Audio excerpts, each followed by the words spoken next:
ఈ విడాకుల చెత్తంతా మొదలైంది వాడి వల్లే అంటూ ఒక ఇంటర్వ్యూలో నటుడు ఆది పెనిశెట్టి తన భార్య నిక్కీ కళ్యాణితో విడాకులు తీసుకోబోతున్నాడా లేదా అనే విషయంపై క్లారిటీ ఇచ్చారు.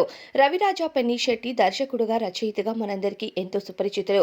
ఆయన కొడుకుగా ఇండస్ట్రీకి పరిచయమయ్యారు ఆది పెనిశెట్టి. ఆది పెనిశెట్టి హీరోగా, సపోర్టింగ్ రోల్స్లో, క్యారెక్టర్ ఆర్టిస్ట్గా, అలానే విలన్గా మనల్నందరినీ అలరిస్తున్నారు. రాబోతున్న అఖండ 2లో కూడా ఆది పెనిశెట్టి విలన్ పాత్రలో మనల్నందరినీ అలరించడానికి సిద్ధంగా ఉన్నారు. అయితే తమిళ్లో ప్రస్తుతం ఒక సినిమా రిలీజ్ ప్రమోషన్‌లో భాగంగా కొన్ని ఇంటర్వ్యూస్‌కి ఆది గారు అటెండ్ అయ్యారు. ఈ ఇంటర్వ్యూస్‌లో భాగంగా మీరు విడాకులు తీసుకోబోతున్నారనే వార్తలు సోషల్ మీడియాకొచ్చాయి. మరి ఈ వార్తల్లో ఎంత నిజం ఉంది అంటూ ఆదిని ప్రశ్నించగా, నేను కూడా ఈ వార్తల్ని సోషల్ మీడియాలో చూశాను. అసలు పర్సనల్ లైఫ్‌లోకి ఇన్వాల్వ్ అయ్యి తెలిసి తెలియని వార్తల్ని ఎలా రాస్తున్నారబ్బా అని షాక్ అయ్యాను. ఇక ఆ ఛానల్ వాళ్ళు ఎవరు అంటూ కనుక్కున్నాను. కానీ ఆ ఛానల్‌కి వెళ్లి మిగతా వీడియోస్ చూసినప్పుడు కూడా మాలానే మమ్మల్నే కాదు, మాలా చాలా మంది కపుల్స్ కోసం చెడు వార్తలు రాశారు.